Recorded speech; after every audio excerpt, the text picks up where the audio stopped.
Olá, seja bem-vindo a mais uma aula do nosso curso básico de compras. Nessa aula eu vou falar sobre a ferramenta essencial para o profissional de compras, que é o gráfico dente de serra. Esse gráfico mostra a movimentação de entrada e saída de um produto dentro de um sistema de estoque. O gráfico representado representa o consumo e abastecimento de um produto durante um tempo. Como o consumo é feito de forma gradual e o abastecimento de um estoque é feito de forma pontual, o gráfico toma o formato de um dente de serra. A periodicidade do gráfico pode ser semanal, mensal, trimestral, enfim, a que você julgar mais eficiente. Mas vale lembrar que profissionais da área de compras e planejamento do Brasil e do mundo normalmente trabalham em semanas. Vejam o calendário semanal de 2020. Todas as semanas são numeradas e cada ano tem aproximadamente 52 semanas. Tudo bem, 2020 não foi um ano fácil. Talvez por isso tenha tido 53 semanas. Quando vamos fazer um planejamento, utilizamos os números da semana como referência. Exemplo, fornecedor, vou entregar o pedido na semana 30. Então, sabemos que o fornecedor irá entregar entre os dias 20 de julho e 26 de julho de 2020. Por que utilizar o gráfico dente de serra? Veja ao lado uma planilha mostrando o consumo e abastecimento de um produto que nós chamamos de produto shampoo X.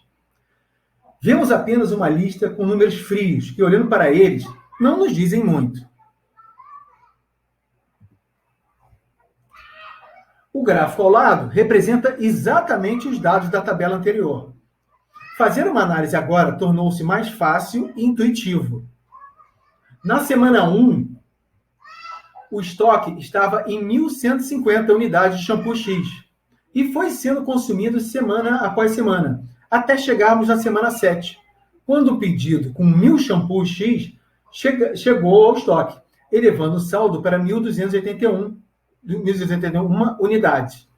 O consumo não para, e logo após a entrada, o estoque volta a cair e segue essa trajetória até a semana 13, quando mais 1.150 shampoos X entram novamente no estoque. Esse comportamento não irá se alterar, a menos que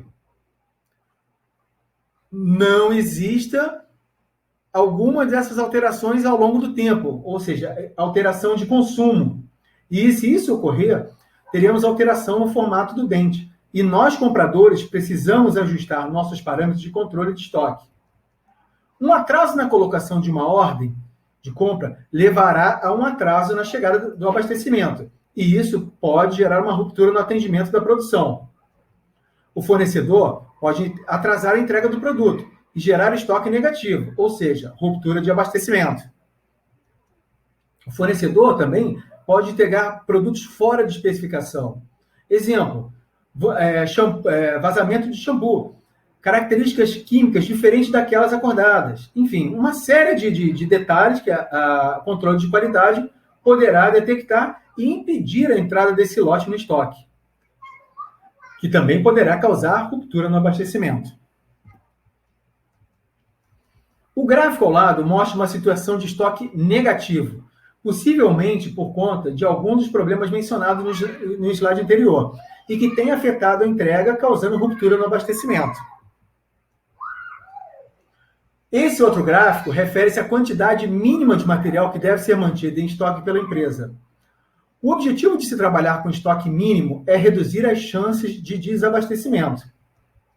Não existe uma regra para determinar as quantidades mínimas de cada produto, mas podemos estabelecer critérios, como 10% do consumo, uma semana de consumo e por aí vai. O cenário perfeito seria superestimarmos os estoques de segurança para afastar de vez qualquer possibilidade de ruptura. Mas precisamos também considerar outros aspectos, como espaço físico para estocar um superestoque, imobilização de capital, que eu diria que é o fator mais importante, antecipação de despesas. Se a gente está comprando material antes do previsto, a gente está tirando dinheiro da empresa antes do tempo, e isso não é bom. Então, nós, compradores, precisamos calibrar bem o parâmetro de estoque mínimo. Assim, temos os prós e contras. Pró, reduz a chance de desabastecimento. Quais são os contras? Antecipa compras impactando negativamente o fluxo de caixa e aumento do capital imobilizado. Agora vamos falar sobre estoque máximo. Estoque máximo refere-se à quantidade máxima de material que deve ser mantida em estoque pela empresa. O comprador deverá ajustar a quantidade de uma ordem de compra de forma a atingir o nível máximo de estoque estabelecido. E como dimensionar? É uma decisão gerencial que deve levar em consideração os seguintes aspectos: espaço físico das suas instalações, se você tem prateleira, armazém suficiente, se os produtos são perecíveis, se há local para guardar corretamente o produto, levar em consideração o custo do capital imobilizado, que é um tema que nós viemos conversando há várias aulas, e produto com cuidados especiais, que também demandam mais recursos da empresa. Então, por essa aula é isso. Nos vemos na próxima aula. Até lá!